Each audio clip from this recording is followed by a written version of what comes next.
बिस्मिल्लाहिर्रहमानिर्रहीम। Welcome to all chemistry with Khadim Rajpar. तो अॼु असां वटि एटॉमिक स्ट्रक्चर जो लेक्चर नंबर 4 आहे, डिस्कवरी ऑफ न्यूट्रॉन। हाणे न्यूट्रॉन जी डिस्कवरी जो क्रेडिट जेको वञे थो उहो मोस्ट प्रोमिनेंट साइंटिस्ट आहे जेम्स चैडविक। उन डिस्कवर कयो न्यूट्रॉन। 2017 में ही MCQs आयो आहे त डिस्कवरी ऑफ न्यूट्रॉन कंहिं कई। 2017 में एमडीकेट में आयो आहे। ऐं हिन जेको न्यूट्रॉन डिस्कवर कयो उहो आर्टिफिशियल रेडियो एक्टिविटी जे ज़रिए है बि तव्हांजो MCQs आहे। आर्टिफिशियल रेडियो एक्टिविटी जे ज़रिए न्यूट्रॉन खे जेको आहे सो डिस्कवर कयो। एक्सपेरिमेंट छा आहे, अल्फा पार्टिकल हूंदा आहिनि, पोलोनियम सोर्स आहे अल्फा पार्टिकल जो, तव्हां निकिरंदा आहिनि, इजेक्ट थींदा आहिनि। अल्फा पार्टिकल हीलियम न्यूक्लियाई हूंदा आहिनि, उन्हनि खे जॾहिं हिट कंदो आहे बेरिलियम सां, बेरिलियम जी प्लेट सां, त एटॉमिक नंबर 4 ऐं 2 जो 6, कार्बन एटॉमिक मास 9 ऐं 4 13, 2 हिते हूंदा आहिनि, हिकु हेॾां वेंदो आहे।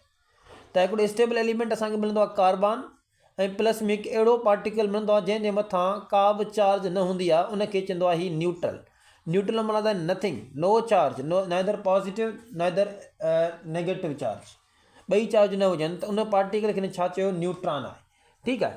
हाणे हीअ तव्हांजो जेको आहे जेको आहे सो वर्किंग जेको आहे सो वर्किंग आहे हिनजी। त हिन छा आहे, इलियड जो बॉक्स आहे, हिन में अंदरि पोलोनियम एलिमेंट पियो आहे ऐं अल्फा पार्टिकल तव्हां इजेक्ट थियनि था। हीअ अल्फा पार्टिकल निकिरी करे हिन बेरिलियम प्लेट सां हिट कनि था। हिट करण सां छा थो थिए त हिकिड़ो त स्टेबल एलिमेंट निकितो ॿाहिरि, ऐं प्लस में हिकु अहिड़ो पार्टिकल आहे जंहिंजे मथां का बि चार्ज न आहे, उनखे न चयो न्यूट्रल या न्यूट्रॉन पार्टिकल। पर इहो असांखे कंहिं ॿुधायो, चार्ज डिटेक्टर हिकिड़ो डिवाइस हो, उन असांखे ॿुधायो त हिनजे मथां चार्ज कहिड़ी आहे या न आहे, या चार्ज हुनजे मथां डिटेक्ट कई। उन खां पोइ असां वटि कुझु की पॉइंट्स आहिनि। सभ खां पहिरीं न्यूट्रॉन जेको आहे उहो न्यूट्रल आहे, उन मथां का बि चार्ज न आहे, न ई पॉज़िटिव चार्ज आहे न ई नेगेटिव चार्ज आहे, ॿई कोन खे चार्जूं। त इन जे करे इहो डिफ्लेक्शन शो ई न कंदो। स्लो न्यूट्रॉन छा चइबो आहे, अहिड़ो न्यूट्रॉन जेको 1 इलेक्ट्रॉन वोल्ट एनर्जी सां ट्रेवल करे या बिलो देन दिस।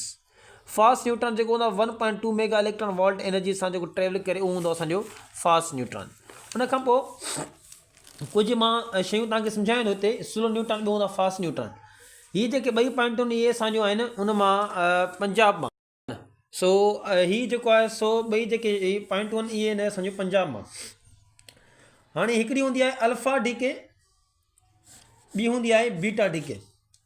बीटा डीके छा चइबो आहे, अहिड़े क़िस्म जी डीके जंहिंमें एटॉमिक नंबर जेको आहे, एटॉमिक नंबर माना Z जेको आहे उहो हिकु दफ़ो इनक्रीज़ थिए, इनक्रीज़ बाय 1।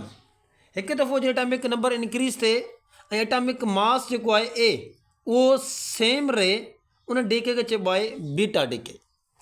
अल्फा डीके छा चइबो आहे, अहिड़ी डीके जंहिंमें एटॉमिक नंबर जेको आहे उहो 2 टाइम डिक्रीज़ थिए, 2 टाइम डिक्रीज़ थी एटॉमिक नंबर, एटॉमिक मास जेको आहे उहो 4 टाइम डिक्रीज़ थिए, त अहिड़ी डीके खे चइबो आहे अल्फा डीके। हाणे हिते तव्हां ॻाल्हि सम्झी वेंदो, हीअ मूं हिन करे पहिरें सम्झायो जो तव्हांखे हीअ रिएक्शन सम्झ में अचे। हाणे हीअ न्यूट्रॉन आहे, स्लो न्यूट्रॉन जॾहिं हिट कंदो कापर सां, त कापर खे कन्वर्ट कंदो ज़िंक में, ऐं ज़िंक जो एटॉमिक नंबर घणो आहे 30, ऐं मास ॾिसो 65 65 सेम रहियो आहे।